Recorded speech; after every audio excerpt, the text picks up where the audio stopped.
Yan mga idol, may nakadala ng blue marlin. Yan isang yan, tapos yun oh. Kadaan silang blue marlin. Tayo natin. Idol.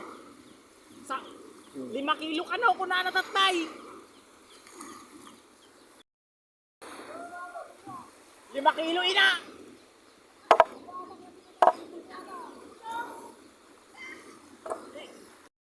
So nagbat wala ta kadayo ka. Ang rangkas na kaya to eh. Qualits mga idol oh. Fresh na fresh. Sarap niyan. Ayan mga idol oh. Qualits. Dalawa oh. Wala ko lagkit na ata bago huli. Marlin mga idol. Qualits oh. Qualits mga idol oh. Napakasarap niyan oh. Fresh na fresh. Qualits mga idol.